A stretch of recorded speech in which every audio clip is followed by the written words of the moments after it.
BBA, BCA, BCom computer కోర్సులో 100% placement లభించే ఏకైక డిగ్రీ కాలేజ్ కూకట్పల్లిలోని i3 డిగ్రీ కాలేజ్ 8367215215. నమస్తే, సుమన్ టీవీ ప్రేక్షకులకి స్వాగతం. మనకి ఈరోజు కనుక చూసుకున్నట్లయితే మయన్మార్లో ఇంకా బ్యాంకాక్లో మనకి భూకంపం రావడం జరిగింది. అయితే దీనివల్ల మనకి ఎంతో ప్రాణ నష్టం ఇంకా ఆర్థిక నష్టం అనేది జరిగింది. అయితే దీనిని మనకి 29వ తేదీన వచ్చే గ్రహణం కానీ లేదంటే షడ్గ్రహ కూటమి అని అంటున్నారు. అయితే దీంతో ఏమన్నా సంబంధం ఉందా, అంటే దీనివల్లే ఈ ఘటనకి ఏమన్నా ప్రభావం దీనిపైన చూపిస్తుందా అనే దాని గురించి మనకి జ్యోతిష్యపరంగా తెలియజేయడానికి ఈరోజు మనతో పాటు ప్రముఖ ఆస్ట్రాలజర్ బ్రహ్మశ్రీ నందిబట్ల శ్రీహరి శర్మ గురువు గారు. సో వీరిని అడిగి తెలుసుకుందాం. గురుగారు నమస్కారం అండి. వాగర్థావివ సంపృక్తౌ వాగర్థ ప్రతిపత్తయే జగతః పితరౌ వందే పార్వతీ పరమేశ్వరౌ ఆదిత్యాయ చ సోమాయ మంగళాయ బుధాయ చ గురు శుక్ర శనిభ్యశ్చ రాహవే కేతవే నమః. శృంగేరి జగద్గురు పీఠాధిపతులకి కంచి పీఠాధిపతులకి నమస్కారములు తెలియజేసుకుంటూ కార్యక్రమాన్ని ప్రారంభిద్దాం. గురుగారు, ఇంతకు ముందు మీరు అన్నారు షడ్గ్రహ కూటమి అప్పుడు ఎన్నో దుష్ప్రభావాలు మనం చూడొచ్చు, ఇలాంటి భూకంపాలు కానీ ఇంకా చాలా నష్టం అనేది జరుగుతుంది అని చెప్పారు మీరు ముందుగానే.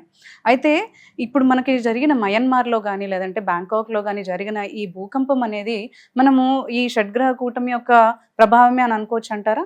గమనించుకున్నట్లయితేనమ్మా, ఈ రోజు ఏదైతే మధ్యాహ్నం 12:05 ఒక చోట, 11:50 మరి ఒక చోట తీవ్రమైనటువంటి ప్రకృతి విపత్తు మయన్మార్లో బ్యాంకాక్లో జరిగినటువంటిది.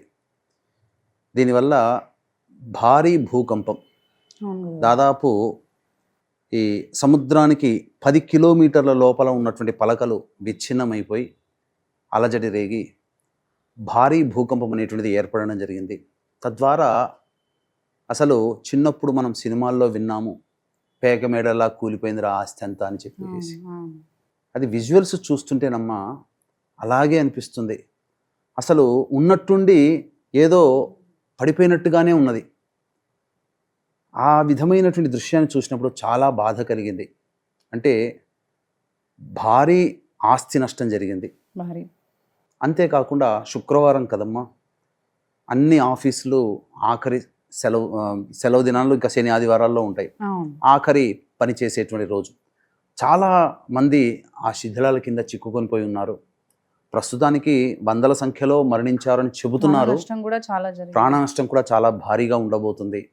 ఒక రకంగా చెప్పాలంటే చాలా బాధాకరమైనటువంటి విషయం. అంటే మన ప్రదేశంలో, మన భారతదేశంలో సంబంధించినటువంటిది ఎటువంటి అంత విపత్తు జరగకపోయినా మనకి ఆనుకొని పక్కనే ఉన్నటువంటి దగ్గరలో ఉన్నటువంటి బ్యాంకాక్, మయన్మార్ దేశంలో ఇటువంటి జరగడము చాలా విచారకరం. రిక్టర్ స్కేలు మీద దాదాపుగా 7.7 నమోదైందమ్మా. అసలు 7 రిక్టర్ స్కేల్ మీద 7 వచ్చింది అని అంటేనే భారీ భూకంపమని శాస్త్రవేత్తలు చెబుతారు. అయితే ఇప్పుడు వచ్చినటువంటి ఈ విపత్తుకి ప్రకృతిలో జరిగేటువంటి మార్పులకి కొంత కారణం చెప్పవచ్చునమ్మా, అనుసంధానం కనుక చేసుకోవచ్చు. అందుకనే పూర్వకాలం నుంచి కూడా అనాదిగా మన సనాతన ధర్మంలో జ్యోతిష్య శాస్త్రం ఒక భాగం. ఈ జ్యోతిష్య శాస్త్ర ప్రభావము, సిద్ధాంత గణన ప్రభావం చేత కొన్ని గ్రహాల యొక్క కలయికలు అనేటువంటివి ఏర్పడినప్పుడు భవిష్యత్తులో జరిగేటువంటి ఇబ్బందుల్ని ఆ గ్రహాల కలయిక ముందుగానే సూచిస్తుంది. 2 గ్రహాల కలయిక, 3 గ్రహాల కలయిక, 4, 5, 6, 7 గ్రహాల కలయిక, ఆఖరికి 8 గ్రహాల కలయిక అనేటువంటిది ఉన్నప్పుడు కూడా రకరకాలైనటువంటి విపత్తుల్ని సూచిస్తుంది. మనం చూసుకున్నట్లయితే మంగోలియా దేశాన్ని పరిపాలించినటువంటి చెంగిజ్ ఖాన్ అష్టగ్రహ కూటమి ఉన్నప్పుడు జన్మించాడు. తద్వారా అతనొక్కడు ప్రపంచంలో వినాశనానికి కారకుడయ్యాడు కదా యుద్ధాల వల్ల, చెంగిజ్ ఖాన్. ఈ విధంగా చూసుకున్నట్లయితే ఇంతకుముందు మన ఈ సుమన్ టీవీ ప్రసార మాధ్యమం ద్వారానే కొన్ని రోజులుగా, అంటే వారం రోజుల క్రిందటనే ఈ షట్ గ్రహ కూటమి గురించి, భవిష్యత్తులో వచ్చేటువంటి విపత్తులు, సూర్యగ్రహణము అనేటువంటి దాని గురించి కూడా మనం తెలియచేయడం జరిగింది. అయితే మనం శాస్త్రంలో ఎప్పుడు చూసుకున్నా కానీ ఒకే నెలలో 2 గ్రహణాలు గనక సంభవించినప్పుడైతే ఖచ్చితంగా ప్రపంచంలో భారీ ప్రాణ ఆస్తి నష్టం అనేటువంటిది జరుగుతుందని మనకు శాస్త్రం ద్వారా మనకు చెప్పబడి ఉంది. మనకు బెస్ట్ ఎగ్జాంపుల్గా తీసుకున్నట్లయితే మహాభారత యుద్ధకాలం. మహాభారత యుద్ధకాలానికి ప్రారంభం అనగా యుద్ధం ప్రారంభం కంటే ముందు ఒకే నెలలో 2 గ్రహణాలు అనేటువంటివి ఏర్పడ్డాయి. చంద్రగ్రహణం, సూర్యగ్రహణం ఏర్పడింది. 3వ గ్రహణం కూడా ఏర్పడింది మహాభారత కాలంలో అంటారు. కానీ అది 3 గ్రహణాలు ఒకే నెలలో ఏర్పడడానికి అసంభవం. ఎందుకంటే ఒక నెలలో పౌర్ణమి, అమావాస్య ఉంటుంది. 3వ గ్రహణం ఏంటనంటే జయద్రథుడిని సంహరించడానికి అర్జునుడు పూనుకున్నప్పుడు సూర్యాస్తమయం లోపల అనేటువంటి సంకేతం ఉంది. కాబట్టి తన చక్రాన్ని సూర్యుడికి అడ్డుగా పెట్టడం వల్ల ఆ విధంగా జరిగింది. అందువల్ల సూర్యుడు కొంతకాలం పాటు కప్పివేయబడ్డాడు. దాన్ని 3వ గ్రహణంగా మహాభారత యుద్ధకాలంలో చెప్పుకున్నారు. అయితే ఇప్పుడున్నటువంటి దానికి చూసుకున్నట్లయితే పాల్గొన మాసం పౌర్ణమి రోజున చంద్రగ్రహణం ఏర్పడింది. అలాగే ఇప్పుడు ఈ సంబంధించినటువంటి అమావాస్య రోజున సూర్యగ్రహణం ఏర్పడబోతుంది రేపు. అంటే అమెరికా లాంటి కొన్ని ప్రదేశాలలో ఏర్పడబోతుంది. అలాగే షట్గ్రహ కూటమి కూడా 29వ తారీఖు రాత్రి 10:32 శని భగవానుడు మీనరాశిలోకి సంచారం చేస్తాడు. ఈ కారణం చేత అలాగే అమావాస్య, షట్గ్రహ కూటమి, సూర్యగ్రహణము ఇవన్నీ వెరసి ప్రపంచంలో అంటే ప్రకృతి పరంగా కొన్ని విపత్తులు అనేటువంటివి వస్తాయని చెప్పేసి గత వారం 10 రోజుల ముందుగానే మన ఈ ప్రసార మాధ్యమంలో చెప్పాము. తద్వారా అది ఇప్పుడు విపత్తు జరిగింది కాబట్టి వచ్చి మనం చెప్పడం అని కాదమ్మా, ముందుగానే హెచ్చరించాము. కాబట్టి మన భారతదేశం ఏందనంటే కొంతమంది ఎక్కడో ఉంటారో ఆకతాయి మనస్తత్వం కలిగిన వాళ్ళు, కానీ అందరూ కూడా సనాతన ధర్మాన్ని పాటించే వాళ్ళు, ఎప్పుడు కూడా నిరంతరము దేవతా ధ్యానములో ఉంటుంటారు. కాబట్టి భారతదేశము చాలా మటుకు రక్షింపబడుతుంది. కానీ భారతదేశం కూడా విపత్తులు ఎదుర్కొన్నది. అదేంటో ఏ రకంగా విపత్తులు ఎదుర్కొందో మనం ముందు మనం తెలుసుకుందాం. ఇక ముఖ్యంగా ఈ షట్గ్రహ కూటమి ప్రభావం అనేటువంటిది ఒక నెల రోజుల ముందు నుంచి ప్రభావం ప్రారంభమై, అనగా చంద్రగ్రహణం కూడా ఉంది కదా. కాబట్టి ఈ షట్గ్రహ కూటమి ఏర్పడడం కంటే రోజునే నెల రోజుల వ్యవధిలో 2 గ్రహణాలు ఉన్నాయి. కాబట్టి నెల రోజుల నుంచే దాని ప్రభావం ప్రారంభమైంది. తత్కారణం చేత మనకు ఒక ఇస్లామిక్ కంట్రీలో సామూహికమైనటువంటి మారణ హోమం జరిగి బాంబు దాడి జరిగి దాదాపుగా వందల సంఖ్యలో మరణించారు ముస్లిం మతస్థులు. అలాగే అనేక దేశాలలో అంతర్గత పోరాటాల వల్ల చాలామంది చనిపోయారు. ఇప్పుడు ఇంతకుముందు ఏదో అనుకున్నాం, సౌత్ కొరియానా ఏదమ్మా, సౌత్ కొరియాలో మనకి మంటలు చెలరేగాయి. కాలిఫోర్నియాలో కూడా కార్చిచ్చులు కూడా చెలరేగాయి. ఇవన్నీ కూడా ప్రకృతి విపత్తులు కదమ్మా, ఎక్కడి నుంచి వచ్చాయో తెలియదు. అంతేకాకుండా అమెరికా కూడా విక్టిమ్ అయింది. టోర్నడోల రూపంలో దాదాపు 100 మందికి పైగా మరణించడం జరిగింది. భారీ ఆస్తి నష్టం జరిగింది. కనీ విని ఎరుగనటువంటి భారీ ఆస్తి నష్టము, జన నష్టము ఈ సంబంధించినటువంటి 10 రోజుల వ్యవధిలోనే జరిగింది. అదంతా ఆ భారీ టోర్నడోలు అమెరికాలో, అలాగే కాలిఫోర్నియాలో అగ్నికీలలు, అలాగే ఒక ప్రార్థనా మందిరంలో చేసుకుంటుండగా ఈ బాంబు దాడి జరిగి 100 మంది. ఇవన్నీ ఘటనలు మర్చిపోకుండానే బండి తేరుకుందే రూపంలోనే మయన్మార్లో, బ్యాంకాక్లో భారీ భూకంపం జరగడం ఇది సంబంధించినటువంటి విపత్తుగానే చెప్పవచ్చు. ఎందుకు జరిగింది అని అంటే మనం చూసుకుంటే ఈ జలప్రళయం అనేటువంటిది జరిగింది కదమ్మా. అంటే జలరాశి మీనరాశి, ఈ మీనరాశిలోకి 6 గ్రహాలు వచ్చి చేరుతున్నాయి. ఈ మీనరాశ్యాధిపతి అయినటువంటి గురువు రోహిణీ నక్షత్రంలో వృషభ రాశిలో స్థిర రాశిలో ఉన్నాడు. కానీ అలాగే కుజుడు స్తంభించి ఉన్నాడు. కుజుడంటే భూమికారకుడు. అట్టి కుజుడు స్తంభించి ఉన్నాడు మిథున రాశిలో. ఆ కుజుడు పునర్వసు నక్షత్రంలో ఉన్నాడు. పునర్వసు నక్షత్రాధిపతి గురువుకు సంబంధించినటువంటి ఒక రాశిలో ఈ గ్రహణం, మీనరాశిలో గ్రహణం ఏర్పడుతున్నటువంటి కారణం చేత ప్రధానంగా మన భారతదేశ కాలమానానికి కనుక సరిచూసుకుంటే ఇప్పుడు ఈ రోజున మిథున లగ్నంలోనే ఈ భూకంపం ఏర్పడింది. కుజుడు స్తంభించి ఉన్నాడు, చాలా ప్రమాదకారి. కుజుడు స్తంభించి ఉన్నప్పుడు కొన్ని విపత్కర పరిస్థితులు అనేటువంటివి జరుగుతాయి.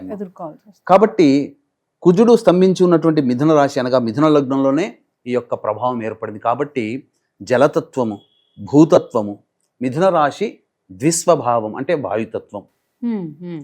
కాబట్టి ఇక్కడ జలతత్వము, భూతత్వము, వాయుతత్వము ఇవన్నీ కలిసి ఈ రకంగా మనకు ఏర్పడింది. తద్వారా కుజుడు భూమికారకుడు, భూతత్వం.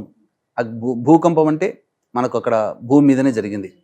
కానీ దీనికి మూలం ఎక్కడో సముద్రంలో ఉంది. అందుకనే సునామీ హెచ్చరికలు కూడా జారీ చేశారు. జలతత్వం అంటే రాబో రోజుల్లో ఇంకా భవిష్యత్తు ఒక 2-3 నెలల్లో ఇంకా ఇటువంటి విపత్కర పరిస్థితుల్ని మనం ఎదుర్కోక తప్పదు. ప్రపంచవ్యాప్తంగా కొన్ని ఎదుర్కోక తప్పదమ్మా. గురుగారు, అంటే ఇది ప్రపంచవ్యాప్తంగా ఇవన్నీ చూస్తూ ఉన్నాము. మన భారతదేశంలో కూడా దీని ప్రభావం ఏమన్నా ఉంటుందంటారా? మనకు ఈ షడ్గ్రహ కూటమి ఏర్పడుతున్నటువంటి రాశి ఏంటమ్మా? మీన రాశి.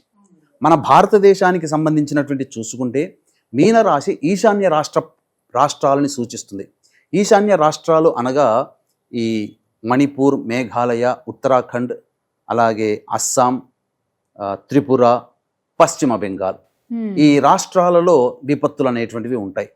మనం గనక చూసుకుంటే ఇప్పుడు ఉత్తరాఖండ్ చమేలి జిల్లాల్లో భూకంపం 3.2గా ఏర్పడింది. అలాగే మయన్మార్కి చాలా దగ్గరగా ఉన్నటువంటి రాష్ట్రము ఈ సంబంధించినటువంటి మణిపూర్లో కూడా భూకంప తీవ్రత 5 దాటిందమ్మా.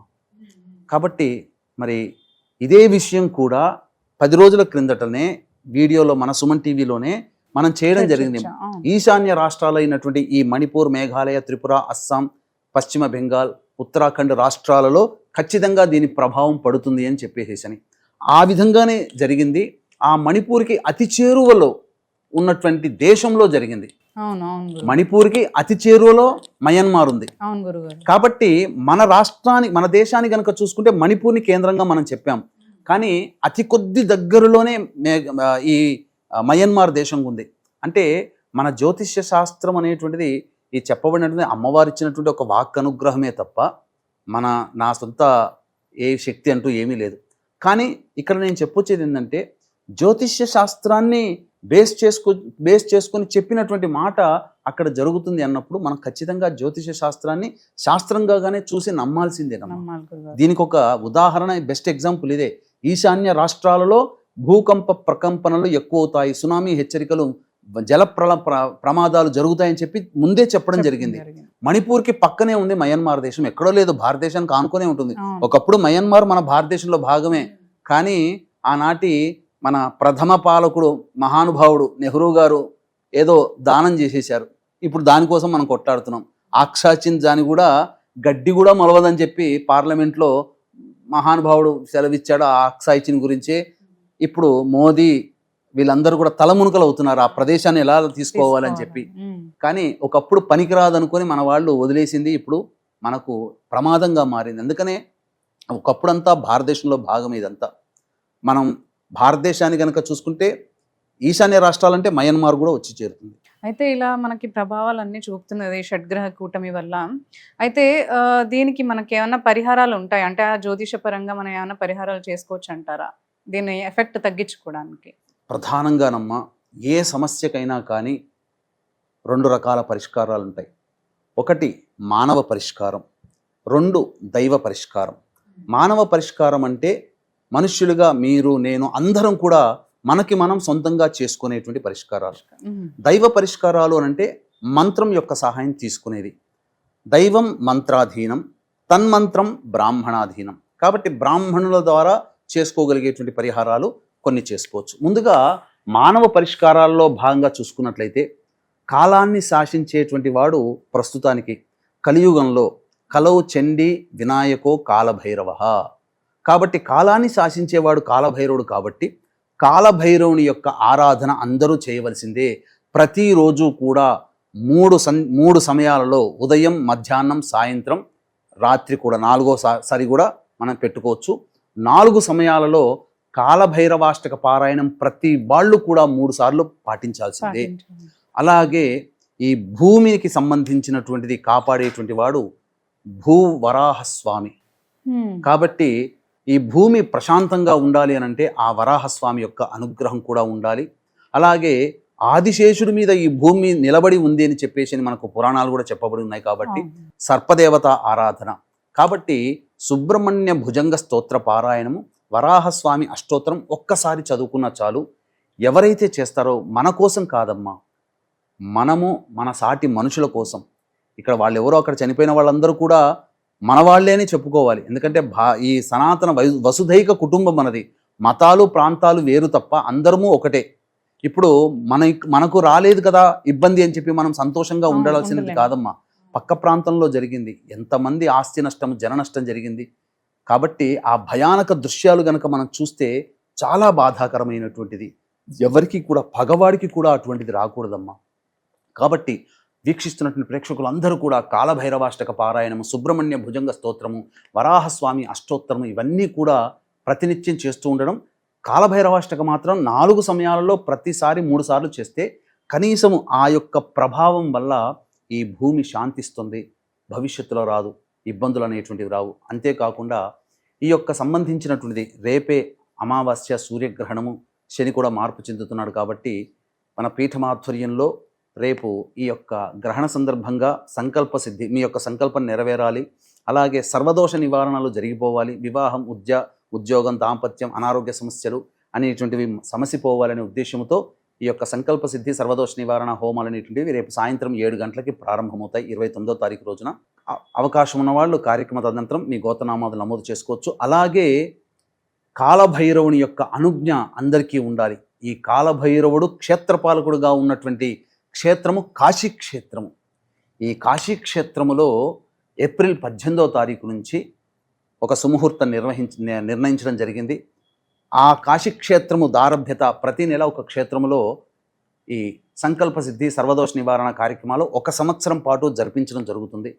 అవకాశం ఉన్న వాళ్ళు ఇట్టి సంవత్సరం పాటు జరిగేటువంటి, నిరంతరంగా జరిగేటువంటి కార్యక్రమంలో కూడా మీ గోత్రనామాదులు నమోదు చేసుకోవచ్చు. ఎందుకు చెప్తున్నానంటేనమ్మా, భవిష్యత్తు చాలా అంధకారంగా ఉండబోతుంది. ఇప్పుడు మనం అనుకున్నంత ఈజీగా ఉండదు. 2027 లేదా 2028వ సంవత్సరం నుంచి మొదలుకొని ఒక పుష్కర కాలం పాటు, అంటే 2040వ సంవత్సరం వరకు ఈ భూమి 3 వంతులు కోల్పోతుంది, జననష్టం జరుగుతుంది. ఇది భయపెట్టడానికి కాదమ్మా, వాస్తవం. నాతో ఎంతోమంది అనేక సిద్ధపురుషులతో సాంగత్యం ఉండి ఆ సిద్ధపురుషులతో మాట్లాడినటువంటి విధానంగా వాళ్ళేమీ జ్యోతిష్యులు కాదు, కానీ భవిష్యత్తులో జరిగేటువంటి యొక్క ఇబ్బందుల్ని ముందుగానే తెలియచేయడం జరిగింది. ఒక రకంగా చెప్పాలి అని అంటే, పెట్టరేగిపోతున్నటువంటి ఒక మతం పూర్తిగా తుడిచిపెట్టుకుపోతుంది ఈ 2040 లోపల. శిష్టరక్షణ, దుష్ట శిక్షణ జరుగుతుంది. ప్రకృతి పాపాల్ని మోయలేదమ్మా. పాపం చేసే వాళ్ళందరూ కూడా తట్టాబుట్ట సర్దుకొని మళ్ళీ ఇంకొక జన్మ కోసం ఎదురు చూడాల్సిందే. 2040 కల్లా చాలా మటుకు 1/3 వంతు మంది మాత్రమే మిగిలే అవకాశం ఉంటుంది. అన్ని ప్రకృతి విపత్తులు జరగబోతున్నాయి. కాబట్టి ఇకనైనా కానీ జనాలందరూ కూడా మారండి. ఎందుకనంటే పాప పంకిలమైనటువంటి జీవితాన్ని పెంచుకుంటూ పోయి ఈ పాప పంకిలమైనటువంటి మనస్సుతో ఉండకండి. దేవతా ఆరాధన చేయండి. నిత్యం మీ యొక్క గ్రామ దేవత, కులదేవతని ఆరాధన చేయండి. అలాగే అవకాశం కుదిరినప్పుడల్లా దేవతా పూజల్లో పాల్గొనే ప్రయత్నం చేసుకోండి. మీకు అంతా కూడా శుభం జరుగుతుంది. ఈ యొక్క శుభం అందరికీ అందించాలనేటువంటి ఒక సదుద్దేశంతో ఈ రేపు 29వ తారీఖు రోజున సంకల్ప సిద్ధి, సర్వదోష నివారణ కార్యక్రమాలు కాశీ క్షేత్రముగా ఉండి కాలభైరవుని యొక్క క్షేత్రమైనటువంటి కాలభైరవుని సాక్షిగా ఈ యొక్క సంవత్సరం పాటు కుటుంబ సభ్యుల గోత్రనామాదులతో జరిపించడం జరుగుతుంది. మృత్యుంజయ హోమం ఖచ్చితంగా జరుగుతుంది. కాబట్టి అవకాశం ఉన్నవాళ్ళు ఈ కార్యక్రమంలో 2 కార్యక్రమంలో కూడా నమోదు చేసుకోవచ్చు. అలాగే గురుగారు, ఇప్పుడు మనకి ఇంత నష్టం, ఇంత ప్రాణ నష్టంగా, ఆస్తిక నష్టం ఇవన్నీ జరిగాయి కదా మనకి, అంటే చాలా పెద్ద రేంజ్లో జరిగాయి చెప్పుకోవాలంటే. అయితే ఇలాంటివి ఇంతకు ముందు కూడా మనకి ఏమైనా పరిస్థితులు ఎదురయ్యాయి అంటారా? జరిగాయమ్మా. ఎందుకంటే 2022వ సంవత్సరంలో కూడా కొన్ని సంఘటనలు జరిగినప్పుడు దాన్ని బేస్ చేసుకొని, ఎందుకనంటే ఏదో ఇక్కడికి వచ్చి కూర్చున్నాము అని అంటే ఏదో నోటి మాటగా చెప్పడం కాదమ్మా, ఒక రీసెర్చ్ చేసుకొని చెప్పడం జరిగింది. 1940వ సంవత్సరం నుంచి 2022వ సంవత్సరం వరకు కొన్ని సందర్భాలలో ఒకే నెలలో 2 గ్రహణాలు అనేటువంటివి ఏర్పడినప్పుడు ఆ 2 గ్రహణాల ప్రభావం తదనంతరం ఏ సంఘటనలు జరిగాయని చెప్పి పూర్తిగా రీసెర్చ్ చేసుకొని వీక్షించేటువంటి ప్రేక్షకులు ఒకే నెలలో 2 అని అంటే జనవరి, ఫిబ్రవరి, మార్చి ఇలాంటి గ్రెగోరియన్ కాదండి. మన సనాతన ధర్మంలో, జ్యోతిష్య శాస్త్రంలో చెప్పుకునే చైత్ర, వైశాఖ, జ్యేష్ఠ, ఆషాఢ ఇలాంటి నెలలలో. కాబట్టి ఆ తేడాను గమనించండి. ఇప్పుడు నేను మీకు ఒక లిస్టు చదువుతాను. మచ్చుకి కొంత లిస్టేనమ్మా. ఒకే నెలలో 2 గ్రహణాలు. ఇప్పుడు మనకు పాల్గొన మాసం ఇప్పుడు కదా, ఇప్పుడు ఈ పాల్గొన మాసంలో చంద్రగ్రహణం ఏర్పడింది, సూర్యగ్రహణం కూడా ఏర్పడింది. ఇప్పుడు మనం పాల్గొన మాసాన్ని చూసుకొని 2 గ్రహణాలు వచ్చినటువంటి కారణం చేత కొన్ని ప్రపంచ దేశాల్లో ఏర్పడినటువంటి ఇబ్బందులు అనేటువంటివి మనం తెలియచేసుకున్నాం. చూస్తున్నాం. కాబట్టి ఇప్పుడు అదే విధంగా ఒకే నెలలో 2 గ్రహణాలు ఏర్పడినప్పుడు ప్రపంచవ్యాప్తంగా ఎటువంటి ప్రాణ ఆస్తి నష్టాలు జరిగాయో మచ్చుకి కొన్ని సంఘటనలు మనకు ప్రసార మాధ్యమంగా తెలియజేస్తాను. 23 ఏప్రిల్ 1948 రోజున చంద్రగ్రహణం, అలాగే 9 మే 1948 రోజున సూర్యగ్రహణం. దీని ప్రభావం వల్ల ఇప్పుడు మనము ఇస్రాయిల్ సంబంధించిన దేశం కదా, యూదులు వీళ్ళందరూ కూడా మతస్థులు. ఫస్ట్ వార్ 14 మే 1948న అరబ్ ఇజ్రాయిల్ దేశాల మధ్య, అరబ్ దేశాలు ఇజ్రాయిల్ మధ్య మొట్టమొదటి వార్ అప్పటి నుంచి ప్రారంభమైంది. ఏప్రిల్ 1948 మేలో, ఏప్రిల్లో మేలో ఏర్పడినటువంటి 2 గ్రహణాలు. 5 సెప్టెంబర్ 1941 చంద్రగ్రహణం, 21 సెప్టెంబర్ 1941 సూర్యగ్రహణం. దీనివల్ల సెకండ్ వరల్డ్ వార్ స్టార్ట్ అయింది. ఒకే నెలలో ఏర్పడినటువంటి గ్రహణాల వల్ల సెకండ్ వరల్డ్ వార్ స్టార్ట్ అయింది. అలాగే 29 ఏప్రిల్ 1976 చంద్రగ్రహణం, 13 మే 1976 సూర్యగ్రహణం. దీని ప్రభావం వల్ల ఎంత భారీ ప్రాణ నష్టం అంటే 28 జూలై 1976లో టంక్షన్, చైనాలోని ఒక టంక్షన్ అనే రాష్ట్రంలో భూకంపం సంభవించి 6,55,000 మంది మరణించారు. అలాగే 15 డిసెంబర్ 1982 సూర్యగ్రహణం, 30 డిసెంబర్ 1982 చంద్రగ్రహణం. దీనివల్ల 1983 సంవత్సరంలో జనవరి, ఫిబ్రవరి, మార్చ్ 1983 ఈ 3 నెలల్లో మన భారతదేశంలో అస్సాం తీవ్రవాదులు 545 సార్లు అటాక్ చేయడం వల్ల మన భారతదేశంలో 5,000 మంది మరణించారు. అలాగే 30 అక్టోబర్ 2005లో సూర్యగ్రహణం, 17 అక్టోబర్ 2005లో చంద్రగ్రహణం. ఈ కారణం చేత అక్టోబర్ 8, 2005లో కాశ్మీర్లో భూకంపం వచ్చి 1,00,000కు పైగా చనిపోయారు. అలాగే 30 డిసెంబర్ 2009 చంద్రగ్రహణం, 15 జనవరి 2010 సూర్యగ్రహణం.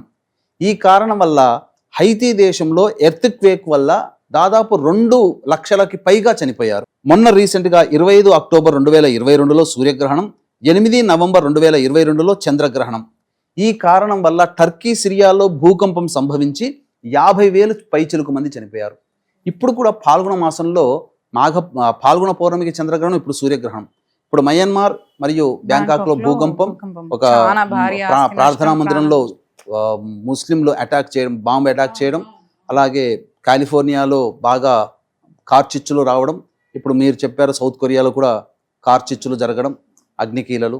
అలాగే అమెరికాలో టోర్నడోల రూపంలో భారీ ఆస్తి నష్టం జరిగింది, 100ల సంఖ్యలో మరణించడం జరిగింది. కాబట్టి ప్రపంచవ్యాప్తంగా ఇవన్నీ జరుగుతున్నాయమ్మా. ఇవన్నీ మచ్చుకు మాత్రమే తెలియచేయడం జరిగింది. కాబట్టి భవిష్యత్తులో ఇంతకుముందు చెప్పుకున్నట్టుగా 2028 నుంచి ఒక పుష్కరం కాలం పాటు 2040వ సంవత్సరం వచ్చేంత వరకు ఈ ప్రపంచవ్యాప్తంగా అనేకమైనటువంటి దుస్సంఘటనలు జరగబోతున్నాయి. దీనికి మానవులు చేసేటువంటి పాపాలే, మోసాలే. కాబట్టి శిష్ట రక్షణ, దుష్ట శిక్షణ అనేటువంటిది జరుగుతుంది. కాబట్టి ఎవరైతే దేవతానుగ్రహాన్ని, ఏ మతమైనా పర్వాలేదు, ఆ యొక్క మత దేవతని ఆరాధించుకుంటూ ఉన్న వాళ్ళని ఆ దైవం రక్షిస్తుంది. కాబట్టి అందులో ఏమాత్రం సందేహం లేదు. ఇకనైనా కానీ ప్రజలందరూ కూడా కాలభైరవుని ఆరాధన చేయండి, తప్పకుండా మీకు మంచి జరుగుతుంది అని చెప్పవచ్చు. అవకాశం ఉంటే కాశీక్షేత్రంలో జరిగేటువంటి సంవత్సరం పాటు జరిగేటువంటి సంకల్ప సిద్ధి, సర్వదోష నివారణ కార్యక్రమాల్లో గోత్రనామాదులు నమోదు చేసుకోండి. తప్పకుండా ఆ కాలభైరవుడు మిమ్మల్ని, మీ కుటుంబాన్ని సంరక్షిస్తాడు. మీ ఇంట్లో చెప్పిన విధంగా కూడా మీరు కూడా మీ ఇంట్లో మీకు మీరుగా చేసుకోవచ్చు. ధన్యవాదాలు. సర్వం శ్రీ ఉమామహేశ్వర పరబ్రహ్మార్పణమస్తు.